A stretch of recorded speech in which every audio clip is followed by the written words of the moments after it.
I told my daughter I refused to attend her wedding if her biological father is there, and now she's accusing me of holding on to the past even though she has no idea of the trauma he put me through. For some context, about 24 years ago, I was SA'd by a close friend of mine and got pregnant by the encounter.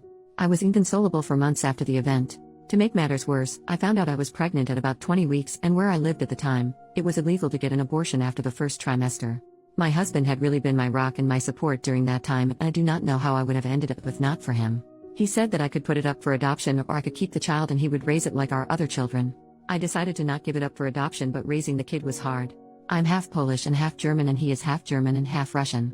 We both have pale skin, light hair and blue eyes, as well as being fairly tall. I'm around 5 feet 10 inches and he is about 6 feet 3 inches.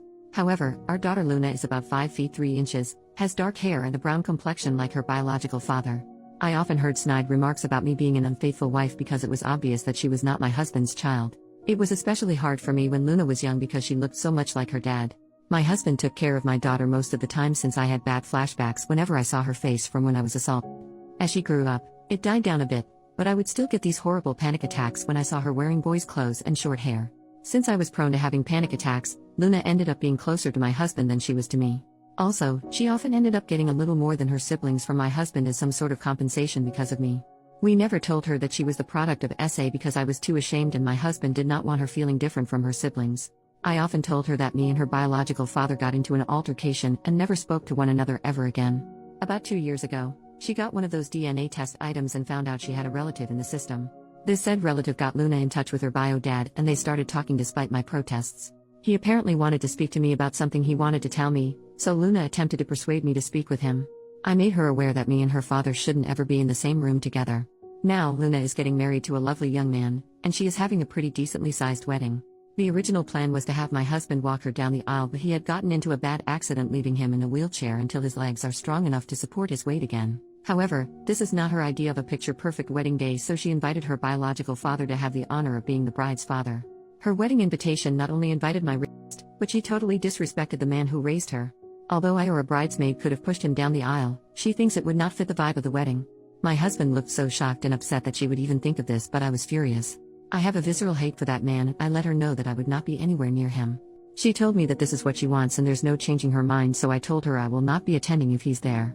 She got upset and told me that I shouldn't hang on to the past, but I laid it into her that she doesn't know what happened between me and her biological father, so she shouldn't stick her nose where it doesn't belong. Though I feel terrible about what I said and how I said it, and I can't be blamed for her being born or not knowing what happened since I never told her, I still feel as though my wishes should be respected if I say I don't want to be in the same room as someone. I'm now okay with her contacting her father, I just do not want anything to do with him. Also, it's rude to replace your father with another man who you've barely known for 2 years because of something he couldn't control. Can anyone offer me a perspective that I am not catching? Has anyone ever dealt with this, and if so, how? Second post, before I get started on the update, I have a few things I want to address.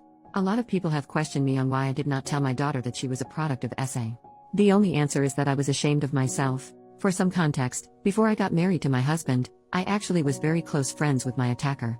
We grew up together in a small community and our families were close. Our parents even wanted us to be together. He was always interested in me, but I didn't give him a chance until university. I broke it off with him and started dating my husband, but I never cut him off because we were very close. He invited me over to drink. This was normal for us, and when I started getting a bit tipsy, the unthinkable happened. I was very traumatized by the situation and tried to get him jailed, but I couldn't. He had a very good reputation, so everyone believed him, even my own mother, when he said I willingly came over and did it with him. I eventually stopped pursuing because of the social pressure, which only got worse when I found out I was pregnant. I eventually left that place with my husband and the kids to live somewhere else. After I gave birth, my husband suggested therapy, but I was scared of being judged again, so I decided to bury it and try to forget about it. I just realized now that it was the worst way to go about this, but it's the only way I knew how to, honestly. On to the update. After reading all the advice I'd gotten, I decided that I should stop running away and tell her everything. I called her to come over and she did. I first apologized for yelling at her for her suggestion because in her mind, it was an innocent suggestion. I told her that I wasn't angry at her, but how fast she was willing to replace her father because he was in a wheelchair, and that anger was compounded because she brought up her genetic father. I apologized again for acting childish and not like an adult. She asked me why I am so against her genetic father being in the same vicinity as I am, and I just told her everything from our initial friendship to her forced conception. She didn't believe me, like some Redditors predicted, but I can get a copy of the records of the court case and offer them to her if she needed a look. She looked stunned, like she wanted to believe me but couldn't. I apologize for keeping all this from her because I didn't know how to bring it up.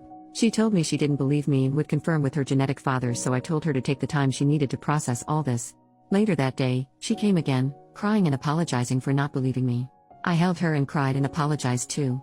It was kind of therapeutic. We had a long chat and I did feel closer to her. When we were done, she said she wanted to take me out to a surprise to help me feel better in a couple of days, which I happily agreed to. I went to see her yesterday in this little restaurant with a patio that had a private pay-for-use area for a maximum of 4 people. As she ran up to me and gave me a hug, she led me to the patio, where her biological father stood. She told me he was here to apologize and start my healing journey. I just wanted to leave, but he grabbed my hand and all those memories I tried to repress just came back out. I started having a panic attack and lost balance, to which he tried to help me keep my balance, which worsened everything. I honestly don't remember how I left, but I ended up in my car just sobbing. I called my elder son to pick me up because I was not fit to drive at that moment. Today, my daughter called me upset that I ruined her surprise, but I was extremely upset with her. I asked her why she did that when she knows everything that happened between me and him, and she tried to use the excuse of my healing journey, but I wasn't having it. She admitted that she wanted me to get used to him because he's gonna be walking her down the aisle along with my husband and doing the daddy-daughter dance. I told her that while I loved her and respect her decision to be with him, I'm not willing to be anywhere he is. She started complaining about how she wants all her family to be there, and I'm still not forgiving, but I hung up the phone. My husband is aware of everything and stands by me of not going to her wedding, but I don't want this. If my other children were to know, they would stand by me and tell the rest of their extended family, which is going to lead to my daughter getting disowned by the family. There is no need to give me advice on this because I will be seeking professional aid. Anyways, one good thing to come out of this is that I'm finally confident enough to seek therapy. Thank you for listening to my venting, and for commenting on my last post. Happy holidays. I hope you enjoy it with those who you love. Third post. Hello everyone, it has been a while since I last posted on this website. I have a few new updates for everyone that has been asking me. I apologize for not getting to everyone in my direct messages, but I really appreciate everyone sending me support through those tough times. I would like to share some good news before going on about what happened with my daughter. My husband is able to walk again, albeit with a cane, but it is progress. We have been going to physical therapy to help strengthen his legs after his accident. It's good to see him happy and walking again. I've also been to therapy and met this wonderful and sweet therapist. My therapist is so patient and kind. Since my husband and I started together a few weeks ago, she has been extremely helpful. Bless her soul and all those who recommended therapy. I would have missed out on such an experience, so my thanks go out to all of you. Like most of you advised, my therapist also advised me to tell my other children about what went on between my youngest. For reference, I have 3 other children, 30M, 27F, 27M. My eldest boy is the only one that had a slight idea of what happened, but the other 2 were left unaware. I was quite scared and anxious to tell them what happened, especially because my mother and other family members initially reacted negatively. I invited them over around 2 weeks ago for a family dinner and told them everything that happened with the conception of my youngest to what happened recently. They were all silent and stared at me, so I became a little nervous until my daughter started crying. It was so upsetting for her, and my 2 sons were pissed off at my youngest and her father. They asked why I didn't tell them earlier, and I told them I was just scared of how they could have reacted. My husband took them out of the dining room to talk while my eldest daughter just cried together. When my boys and husband came back, they apologized for leaving early and left. My eldest daughter wanted to spend the night with me, but early in the morning, she left with her brothers to do whatever. I didn't hear anything from them until last Wednesday. I was on Facebook when I saw my elder daughter's post calling out my younger daughter for not only ignoring the man who raised her but siding with her mother's assaulter and re-traumatizing her. My boys made similar posts as well, dragging her name through the mud. I had so many direct messages, but I didn't want anything to do with them, so I deleted the app off my phone. Since I don't like people knowing about my personal life, I asked my kids to take down the posts. They said they did, but I haven't re-downloaded the app to find out. My youngest would-have-been husband came to my house with his mother to apologize. He told me he broke off the engagement because he couldn't be with someone who treated their parents like that. His mother let me know how disgusted she was with my daughter's actions, and someone like that would never be a part of her family. I was honestly stunned by all the support I have received. It's one thing to receive support online, but receiving support in real life was surreal for me. I'm a bit disappointed because I wanted my daughter's former fiancé to join the family, as he is a lovely and sweet boy, but he has boundaries in a relationship that my daughter unfortunately crossed. As for my youngest, she is furious with me. She sent me a nasty voicemail saying that I ruined her life. Her friends and fiancé basically cut her off. Needless to say, I felt terribly sorry because I had attempted to avoid this situation at all costs. I went through what she is experiencing, and I know exactly what it feels like. I told my therapist about this, and she told me that the difference is that while I was the victim, my daughter brought it on herself. My therapist is probably right, but I can't stop this feeling of dread. I tried to call my daughter, but once I heard her father on the line, I hung up. He took it upon himself to let me know that my daughter is depressed because of my actions. I feel terrible for treating my daughter like this. My husband says that I should focus on myself, and I'm trying to, but I just can't stop worrying. I don't think that my daughter is safe when she's with her biological father. This is all that's going on in my life right now for all those asking. Thanks for listening to me and thanks for the advice again. I really appreciate everything.